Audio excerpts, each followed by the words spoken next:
हरे कृष्णा। सब भक्तों का स्वागत है प्रातःकालीन श्रीमद् भागवतम के पाठ में। हम श्रवण कर रहे हैं श्रीमद् भागवतम का दूसरा स्कंद विसर्ग। इसके अंतर्गत अध्याय 10वां। श्रीमद् भागवतम किस प्रकार से सारे प्रश्नों के उत्तर हैं, इसको आज हम श्रवण करेंगे। श्री शुक उवाच अत्र सर्गो विसर्गश्च स्थानं पोषणमूतयः मन्वन्तरेषानुकथा निरोधो मुक्तिराश्रयः।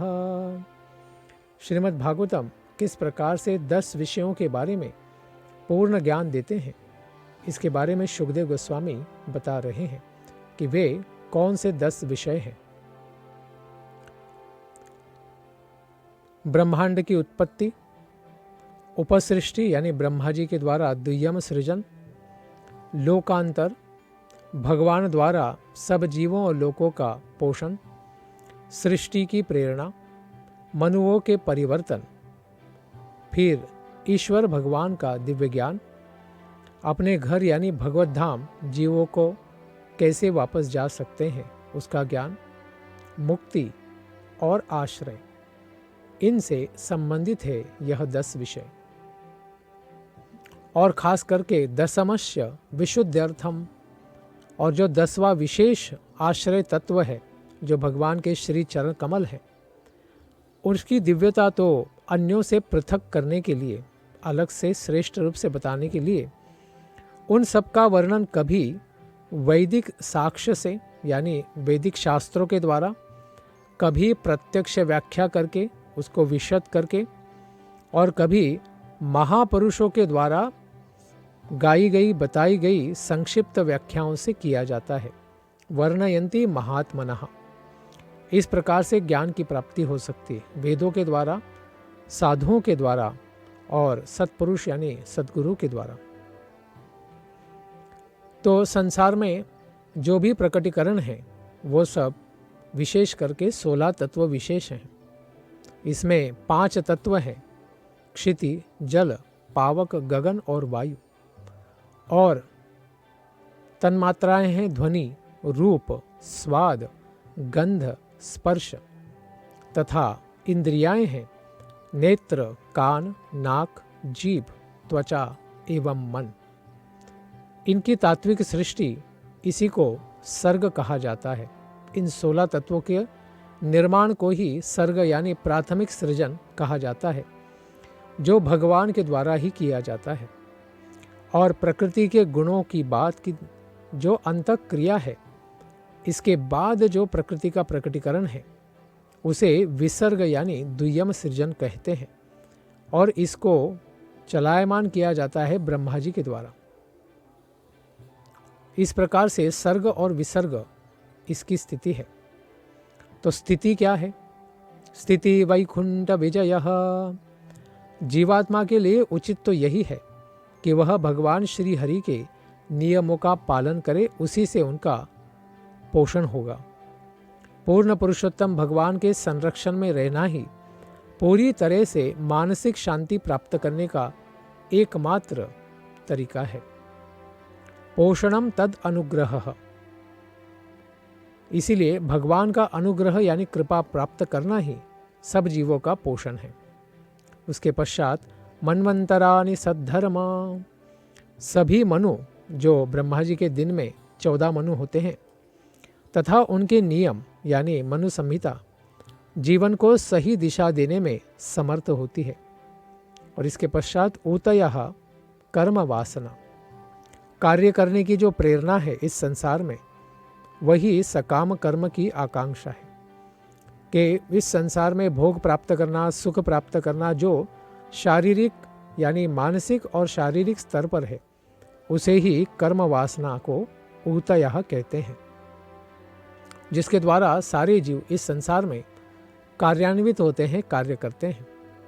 इसके पश्चात अवतारानुचरितम हरेश्चास्यानुवर्तिनाम, भगवान श्री हरि के ईश्वर ज्ञान यानी ईश कथा से हम श्री भगवान के अनेक विध जो अवतार हैं, उनकी लीलाओं और तथा उसी के साथ उनके दिव्य भक्तों यानी ऐसे भगवान के भक्तों के कार्यकलाप यानी लीलाओं का भी हम वर्णन पुंसाम ईश कथा प्रोक्ता नानाख्यानोपबृंहिता, इनका भी वर्णन श्रवण कर सकते हैं श्रीमद् भागवतम से। इसके पश्चात निरोध, निरोधस्यानुशयनम आत्मानः सह शक्तिभिः, अपनी बद्धावस्था के कारण जीवन जो है वो भौतिक लगता है जीवों के लिए। ऐसे जीवन के संबंधी प्रवृत्ति के साथ जीवात्मा का शयन करते हुए महाविष्णु में लीन होना यानी उनके उदर में जाकर सोना, यही निरोध है। यह प्रकट ब्रह्मांड का परिसमापन भी कहा जाता है। यानी भगवान जब श्वास लेते हैं तो अपने श्वास के साथ सारे ब्रह्मांडों के साथ सारे सृष्टि तत्वों को भी अपने पेट में लेते हैं और सब जीवों को भी पेट में ले लेते हैं। और इसके पश्चात मुक्तिर्हित्वान्यथा रूपम स्वस्वरूपेण व्यवस्थिति। मुक्ति क्या है? परिवर्तनशील यानी हमेशा बदलने वाले स्थूल यानी ग्रॉस और सूक्ष्म यानी सटल शरीरों को त्याग कर जीवात्मा के रूप में यानी भगवान के नित्य रूप में, भगवान के सेवक के नित्य रूप में स्थायी हो जाना ही क्या कहते हैं, इसे मुक्ति कहा जाता है। स्वस्वरूपेण व्यवस्थिति, स्वयं का स्वरूप है जीव का कि भगवान का नित्य सेवक बना रहे वैकुंठ धामों में। तो उस स्थिति को प्राप्त करना ही मुक्ति है, अन्य कोई मुक्ति नहीं होती है। लेकिन कहते हैं कि परम पुरुष यानी परमात्मा जो है, इन्हीं को परमेश भी कहा जाता है।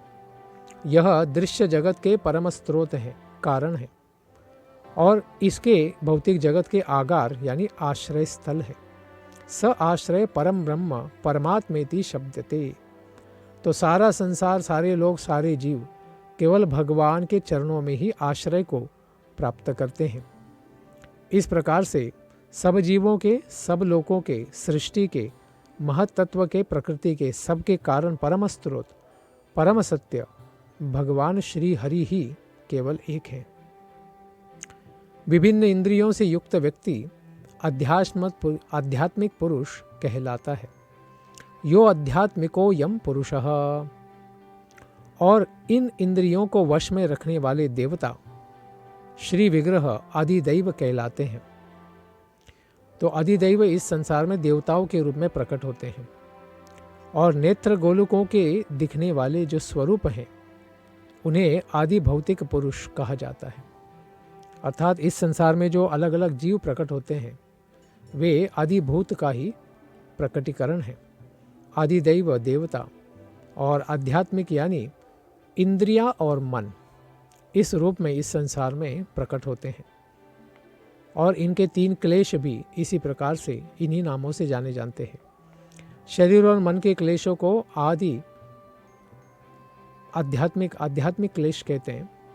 आदि दैविक क्लेश यानी सृष्टि में ज़्यादा बारिश होना, अकाल हो जाना, भूकंप आ जाना, ये सब आदि दैविक क्लेश हैं। और दूसरे जीवों के द्वारा जो प्रताप दुख दिए जाते हैं, जैसे मच्छर, दूसरे जीव हैं, इन्हें आदि भौतिक क्लेश कहते हैं। विभिन्न जीवात्माओं की उपर्युक्त इन तीन अवस्थाओं को अन्योन्य आश्रित हो जाते हैं, अर्थात जीव इन तीनों के प्रभाव में हमेशा पाए जाते हैं। किसी एक के अभाव में दूसरे को नहीं समझा जा सकता, यानी ये तीनों तत्व साथ में काम करते रहते हैं, तो एक को छोड़कर दूसरे का प्रभाव नहीं देखा जा सकता। किंतु परमेश्वर भगवान इन तीनों से परे हैं, एक दूसरे के आश्रय के रूप में इन सब को देखते हुए भी सबसे क्या होते हैं, स्वतंत्र होते हैं, स्वराट होते हैं। इसीलिए सबके वे परम आश्रय हैं, सबको आश्रय दे सकते हैं, क्योंकि भगवान इन तीनों में से किसी के ऊपर भी निर्भर या आश्रित नहीं होते।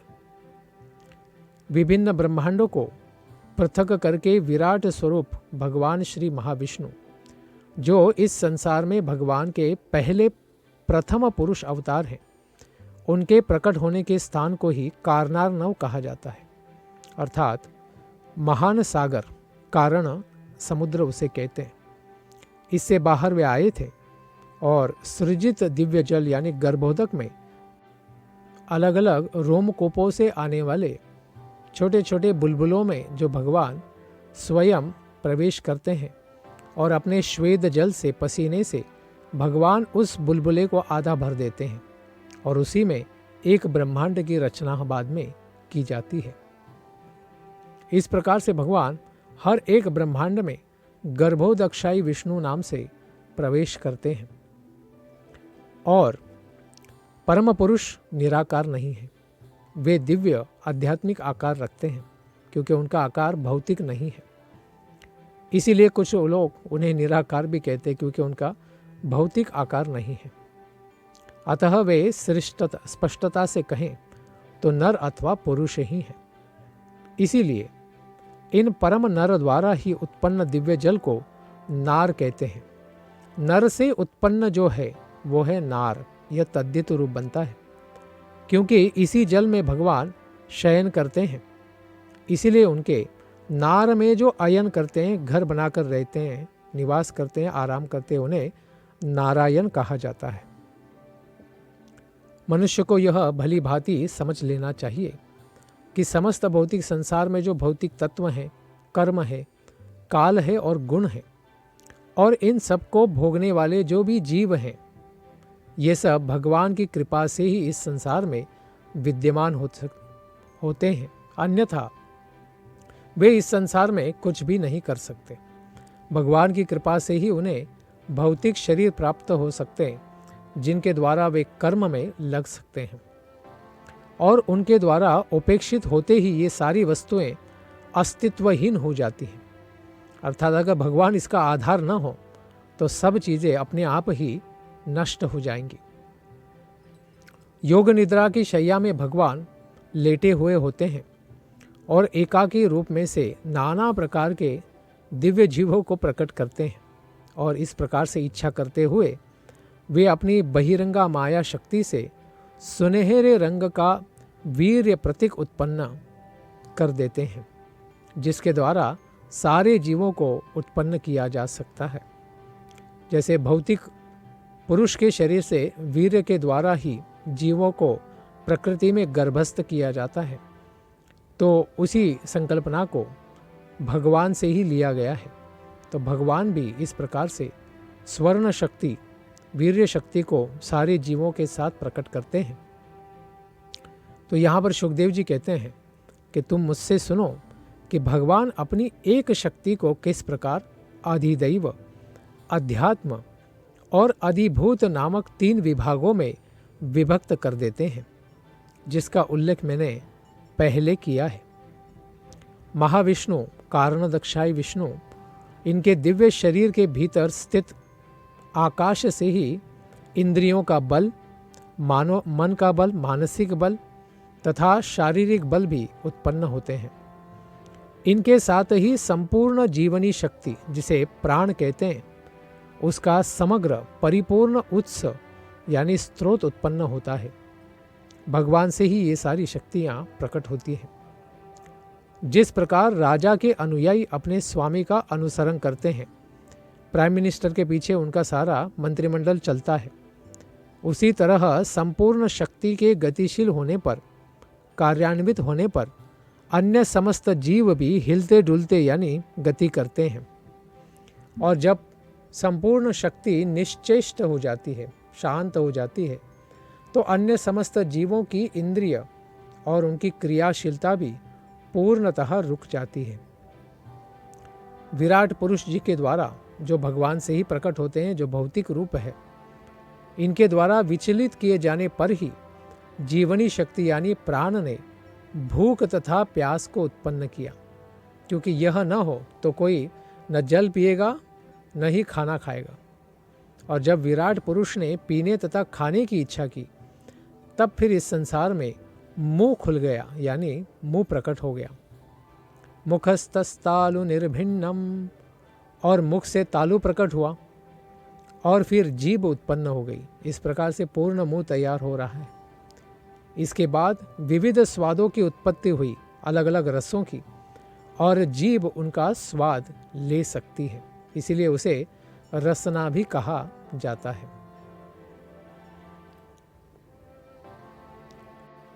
इसके पश्चात जब परम पुरुष ने बोलने की इच्छा उत्पन्न की तो उनके मुख से वाणी गूंज उठी, अर्थात शब्द बाहर आया। फिर मुख से अधिष्ठात्री देवता अग्नि उत्पन्न हुई, क्योंकि अगर शरीर में अग्नि नहीं है तो आवाज़ नहीं आती। इसीलिए जब आत्मा और परमात्मा इस शरीर को छोड़ देते हैं तो फिर क्या होता है, इस शरीर से कोई भी ध्वनि आना बंद हो जाती है। तो यह अधिष्ठात्री देवता है वाणी की अग्निदेव। किंतु जब वे जल में शयन कर रहे थे तो ये सारे कार्य बंद पड़े हुए थे, क्योंकि सृष्टि तब प्रकट नहीं थी। लेकिन इसके पश्चात जब परम पुरुष ने सुगंध सूंघने की इच्छा की तो नथुने यानी नाक तथा श्वास, घ्राणेंद्रिय और सुगंधियों की वस्तुओं की उत्पत्ति हो गई, और सुगंधी को वहन करने वाली वायु इसकी अधिष्ठात्री देवता बन गई, क्योंकि सुगंध का वहन वायु के द्वारा किया जाता है।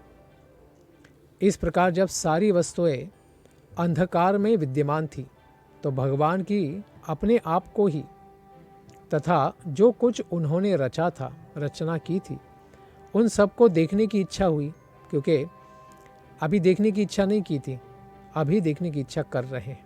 तब आंखें प्रकाशमान सूर्यदेव देखने की शक्ति और दिखने वाली सारी वस्तुएं, ये सारी चीज़ें प्रकट हो गई।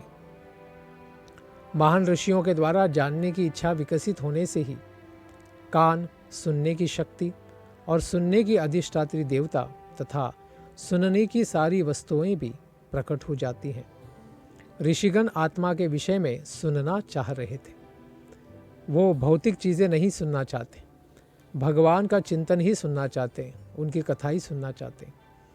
इसीलिए कान भी प्रकट हुए। जब पदार्थ के भौतिक गुणों यानी कोमलता, कठोरता, उष्णता, शीतलता, हल्कापन तथा भारीपन, इनको देखने की इच्छा उत्पन्न हुई तो इनकी अनुभूति की पृष्ठभूमि यानी त्वचा, त्वचा के छिद्र, रोम तथा उनके अधिष्ठात्री देवता वृक्षों की भी उत्पत्ति हो गई। विराट पुरुष के रोम हैं, बाल हैं, वृक्ष। त्वचा के भीतर तथा बाहर वायु खोलकर बहती है, जिसके माध्यम से स्पर्श का अनुभव होता है। इसके पश्चात परम पुरुष ने नाना प्रकार के कार्य करने की इच्छा की तो 2 हाथ उत्पन्न हो गए, और नियामक शक्ति एवं स्वर्ग के देवता इंद्र, इनके साथ दोनों हाथों और देवताओं पर आश्रित कार्य भी प्रकट हुए। इंद्र जो है दोनों विराट पुरुष के हाथ माने गए हैं। इसके पश्चात गति यानी इधर उधर चलने की इच्छा, इसको नियंत्रित करने की इच्छा हुई तो उनकी टांगे यानी पैर प्रकट हो गए, और इन पैरों के अधिष्ठात्री देवता विष्णु उत्पन्न हुई। ये भगवान श्री महाविष्णु जो नारायण हैं वो नहीं है, तो एक देवता है विष्णु। इस कार्य की स्वयं विष्णु द्वारा निगरानी करने से सभी प्रकार के मनुष्य अपने अपने निर्धारित यज्ञों या कार्यों में संलग्न होते हैं, क्योंकि अगर व्यक्ति यहाँ से वहाँ नहीं जा सकते तो फिर अपना कार्य ही नहीं कर पाएंगे। इसके पश्चात काम सुख, शारीरिक सुख यानी संतान उत्पत्ति, और स्वर्गिक अमृत सुख के आस्वादन की इच्छा जब उत्पन्न हुई तो विराट के जननेंद्रिय उत्पन्न हुए। इस प्रकार जननेंद्रिय तथा उसके अधिष्ठात्री देवता प्रजापति ब्रह्मा उत्पन्न हुए। काम सुख की वस्तु तथा अधिष्ठात्री देवता भगवान के विराट के जननेंद्रिय के अधीन ही रहते हैं, क्योंकि सारे जीवों को और उनकी अलग अलग 84 लक्ष योनियाँ इनसे ही प्रकट होती हैं। इसके पश्चात जब उन्हें खाने की इच्छा हुई तो मुंह तो प्रकट हो गया था, तो उसके पश्चात भोजन के मल की त्यागने की इच्छा हुई तो उससे गुदा द्वार प्रकट हुआ, और फिर पायु इंद्रिय और उनके अधिष्ठात्री देवता मित्र देव भी विकसित हो जाते हैं। पायु इंद्रिय तथा उत्सर्जित पदार्थ ये दोनों अधिष्ठात्री देव के आश्रय में ही मित्र देव के अधीन रहते हैं। तत्पश्चात जब उन्हें एक शरीर से दूसरे शरीर में जाने की इच्छा हुई तो नाभि तथा अपान वायु एवं मृत्यु की एक साथ सृष्टि हुई। इसीलिए यहाँ विशेष पता चल रहा है कि मृत्यु और अपान वायु दोनों का ही आश्रय स्थान नाभि होता है। जब भोजन तथा जल लेने की इच्छा उत्पन्न हुई तो उदर यानी पेट, आते और धमनियाँ प्रकट हो गई और इस संसार में नदियाँ तथा समुद्र इनके पोषण तथा उपापचय के वे स्रोत हैं। तो धमनियाँ जो हैं इस संसार में नदियाँ और सरोवर हैं। जब उन्हें अपनी शक्ति के कार्यकलापों के विषय में सोचने की इच्छा हुई तो हृदय यानी मन का जो स्थान है, चित्त का स्थान है, मन, चंद्रमा और संकल्प तथा सारी इच्छा इनका उदय हुआ। मन की अधिष्ठात्री देवता सोमदेव चंद्रमा है, यह भी प्रकट हो गए। उसके साथ त्वचा, चर्म, मांस, रक्त, मेदा, मज्जा और अस्थि, ये 7 प्रकार के तत्व यानी धातु हैं। पृथ्वी, जल तथा अग्नि से बने हैं, जबकि प्राण की उत्पत्ति आकाश, जल और वायु से हुई है। इस प्रकार से इनकी भी रचना हो जाती है। इंद्रियां प्रकृति के गुणों से ही जुड़ी हुई है, क्योंकि सारे प्रकटीकरण तो 3 गुणों में होते हैं और भौतिक प्रकृति के ये गुण मिथ्या अहंकार से जनित है। पहले मिथ्या अहंकार आता है, फिर बाकी चीज़ों से यानी तामसिक अहंकार के द्वारा ये भौतिक तत्व प्रकट होते हैं। इंद्रिया रजोगुण से प्रकट होते हैं और मन सत्वगुण से प्रकट होता है। मन पर समस्त प्रकार के भौतिक अनुभवों यानी सुख या दुख इनका प्रभाव पड़ता है और बुद्धि मन के तर्क वितर्क स्वरूप है कि क्या करणीय है, क्या नहीं करना चाहिए, ये बुद्धि का कार्य है। इस प्रकार भगवान का बाह्य रूप विराट अन्य लोकों की ही तरह स्थूल रूपों में घिरा हुआ है, जिसका वर्णन मैं तुमसे पहले ही कर चुका हूं। अतः इस प्रकार से इस स्थूल संसार से परे दिव्य संसार भी है, जो त्रिपाद विभूति है, जो सूक्ष्म से भी सूक्ष्मतर है, क्योंकि वो भौतिक है ही नहीं। न तो इसका आदि है, न मध्य, न अंत है। इसीलिए यह व्याख्या अथवा चिंतन की सारी सीमाओं के अन्यथा सर्वथा परे है और भौतिक बोध से भी भिन्न है। इसीलिए भौतिक बुद्धि और मन के द्वारा, तर्क के द्वारा इसे नहीं जाना जा सकता है। मैंने तुम्हें भौतिक दृष्टिकोण से भगवान के जिन 2 रूपों का ऊपर वर्णन किया है, उनमें से कोई भी भगवान को जानने वाले शुद्ध भक्तों द्वारा स्वीकार नहीं किया जाता। अर्थात भगवान जो भौतिक रूप यानी विराट को प्रकट करते हैं, उसमें भगवान के भक्त जो हैं किसी भी प्रकार से आकर्षित नहीं होते, लेकिन भौतिकतावादी बड़े आकर्षित होते हैं। तो 2 प्रकार के रूप या सिद्धांत होते हैं, सर्वेश्वरवाद यानी सब कुछ भगवान है, और दूसरा है एकेश्वरवाद, केवल भगवान ही भगवान है, बाकी सब भौतिक है। दोनों को ठीक से जानना चाहिए। सब कुछ भगवान से ही प्रकट है, लेकिन सब कुछ भगवान नहीं है और सब भगवान भी नहीं है। भले ही सारे जीव भगवान से आते हैं, लेकिन भगवान विभु हैं और हम अनु हैं। इसको समझना अत्यंत आवश्यक है। वे अपने दिव्य नाम, गुण, लीलाओं और परिवेश और विभिन्नताओं के कारण भगवान अपने दिव्य रूप में प्रकट होते ही रहते हैं। इस संसार में भी अवतार ग्रहण करते हैं।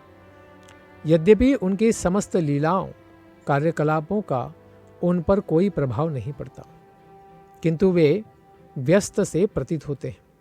भगवान को तो न तस्य कार्यम करणम च विद्यते, भगवान को कोई कार्य नहीं है, फिर भी भगवान क्या करते हैं? अपना कर्तव्य करते हैं सब जीवों का और लोगों का पालन करने के लिए। और भगवान तो सारे कर्म के सिद्धांतों से भी परे हैं। इसीलिए स्वयं कहते हैं, नमाम कर्माणि लिम्पन्ति न मे कर्म फले स्पृहा। भगवान न कर्म से कभी भी लिप्त होते हैं, न कर्म फल से भी कभी बद्ध हो जाते हैं। तो भगवान सर्वथा तीनों गुणों के परे हैं। परीक्षित महाराज को भगवान सुखदेव जी कहते हैं कि हे राजा, मुझसे यह भी जान लो कि सभी जीवात्माएं अपने विपत कर्मों के अनुसार ही परमेश्वर के द्वारा उत्पन्न किए जाते हैं पूर्व कर्म के अनुसार ही प्रकट होते हैं। इस संसार में सारे जीव प्रलय से पहले जो जो कर्म कर चुके हैं उसके अनुसार ही उनका जन्म होता है। इसमें ब्रह्मा तथा उनके दक्ष जैसे पुत्र, वैवस्वत मनु जैसे सामयिक प्रधान, राजा सब मनुष्य के, इंद्र, चंद्र, वरुण जैसे देवता, भृगु, व्यास, वशिष्ठ जैसे महर्षि, पितृलोक तथा सिद्धलोक के वासी, चारण, गंधर्व, विद्याधर, असुर, यक्ष, किन्नर तथा देवदूत, नाग, बंदर जैसे किम पुरुष, मनुष्य, मातृलोक के वासी, असुर, पिशाच, भूत प्रेत, उन्मादी, शुभ अशुभ नक्षत्र, विनायक, भूतों के नायक, जंगली पशु, पक्षी, घरेलू पक्षी, पालतू पशु, पेट एनिमल्स, सरीसृप, पर्वत, जड़ तथा चेतन जीव, जरायुज यानी शरीर से उत्पन्न होने वाले जीव, अंडज, अंडे से उत्पन्न होने वाले, स्वेदज, पसीने से उत्पन्न होने वाले, और उद्बीज, बीजों से उत्पन्न होने वाले जीव, और अन्य समस्त पानी में रहने वाले, स्थल पर रहने वाले, आकाश में सुख लेने वाले, और दुखी सुखी दुखी हो अथवा मिश्रित सुखी दुखी जीवी हो, ये सब सम्मिलित हैं। यह सभी अपने पूर्व कर्मों के अनुसार ही भगवान के द्वारा सृष्टि के प्रकटीकरण के बाद उत्पन्न किए जाते हैं। और प्रकृति के 3 गुण, सतो, रजो और तमो गुण भी, इनके अनुसार विभिन्न प्रकार के प्राणी भी होते हैं, जो देवता, मनुष्य और नारकीय जीव भी कहलाते हैं। देवता सात्विक, मनुष्य राजसिक और नरक के जीव तामसिक होते हैं। हे राजा, यही नहीं, जब कोई एक गुण अन्य को 2 गुणों से मिल जाता है तो वह 3 में विभक्त होता है, और इस प्रकार प्रत्येक प्राणी अन्य गुणों से प्रभावित होता है। यानी हर एक प्राणी उसमें कुछ मात्रा सत्व की, कुछ मात्रा रजोगुण की और कुछ मात्रा तमोगुण की होती है, और उसकी आदतों को भी अर्जित कर लेता है, उस प्रकार का स्वभाव प्राप्त कर लेता है। वे भगवान ब्रह्मांड में फिर सबके पालक के रूप में सृष्टि की स्थापना करके विभिन्न अवतारों में प्रकट होते हैं, और मनुष्य और जो मनुष्य नहीं है, देवताओं, इनमें से समस्त बद्ध जीवों का फिर क्या करते हैं, उद्धार करते हैं भौतिक संसार से। इसके पश्चात युग के अंत में भगवान स्वयं ही संहार करता, यानी ब्रह्मा जी के खास करके रात्रि के समय में रुद्र रूप में संपूर्ण सृष्टि का उसी तरह संहार करेंगे जिस प्रकार वायु बादलों को तहस नहस यानी यहाँ से वहाँ हटा देती है। उसी प्रकार से भगवान भी सृष्टि को प्रलय में डाल देते हैं, और बड़े बड़े तत्वज्ञानी विद्वान पुरुष भगवान पूर्ण पुरुषोत्तम श्री हरि के इन दिव्य लीलाओं को उसी प्रकार से वर्णन भी करते हैं। लेकिन शुद्ध भक्त जो होते हैं वो भावातीत दशा में, दिव्य दशा में ऐसे रूपों से भी बढ़कर महिमामय वस्तुओं देखने की अधिकारी होते, यानी भगवान के आध्यात्मिक जगत, भगवान श्याम सुंदर रूप जो इनसे सर्वथा परे हैं, उन्हीं का दर्शन करने की इच्छा लालसा भी रखते हैं और उसी में रममान होते हैं। भौतिक चीज़ों में, विराट में आनंद नहीं लेते। भौतिक जगत की सृष्टि और संहार के लिए भगवान के द्वारा किसी प्रकार का प्रत्यक्ष कौशल नहीं किया जाता। उनके प्रत्यक्ष हस्तक्षेप के विषय में वेदों में जो कुछ भी वर्णन किया गया है वह केवल इस विचार का निराकरण करने के लिए है कि भौतिक प्रकृति ही सृष्टा है। ऐसा कोई न सोचे कि प्रकृति ही सब कुछ करती है और वहाँ भगवान का कोई संबंध नहीं है। इसको काटने के लिए ही सब कारणों के कारण भगवान कैसे हैं, इसको वेदों में विस्तृत रूप से बताया गया है। लेकिन भगवान ये सारा कार्य ये प्रकृति के द्वारा करा के लेते हैं, इसीलिए वे परम पुरुष हैं। यहाँ पर बहुत ही सारांश रूप में मैंने वर्णित सृष्टि और संहार का प्रक्रम ब्रह्मा जी के एक दिन में, यानी जिसको कल्प कहते हैं, इसके लिए विधि विधान स्वरूप है, यानी ये इसी प्रकार से इसी क्रम से बारंबार हर रोज होता है। यही महत सृष्टि का भी नियामक विधान है। इस संसार में किस प्रकार से इसका प्रकटीकरण और प्रलय होता है, जिसमें प्रकृति विसर्जित हो जाती है, यानी उसका विघटन होकर सारे तत्व अलग अलग हो जाते हैं और फिर मिश्रण होकर महत तत्व के रूप में भगवान में ही आश्रय पाते हैं। हे राजा, आगे चल के काल के स्थूल और सूक्ष्म रूपों का भी मापन और उनके विशिष्ट लक्षणों का भी मैं वर्णन जरूर करूंगा, किंतु इस समय मैं तुमसे केवल पाद्मकल्प के विषय में ही कहना चाहता हूँ, क्योंकि जब भगवान विष्णु के उदर से एक ब्रह्म कमल निकला, उस पे ही ब्रह्मा जी का जन्म हुआ था और उसी में वराह के रूप में भगवान प्रकट हुए थे। उसी कल्प को यानी उस दिन को, ब्रह्मा जी के जन्म के दिन को ही पाद्मकल्प भी कहा जाता है। और भागवत के प्रथम भाष्यकार स्वामी श्रीधर जी, इनके अनुसार जीव गोस्वामी और विश्वनाथ चक्रवर्ती भी इसकी पुष्टि करते हैं कि ब्रह्मा जी के वराह कल्प और पाद्मकल्प में कोई भी विरोधाभास नहीं है। इसके ऊपर शौनक जी बोलते हैं कि सृष्टि के विषय में यह सब सुनने के पश्चात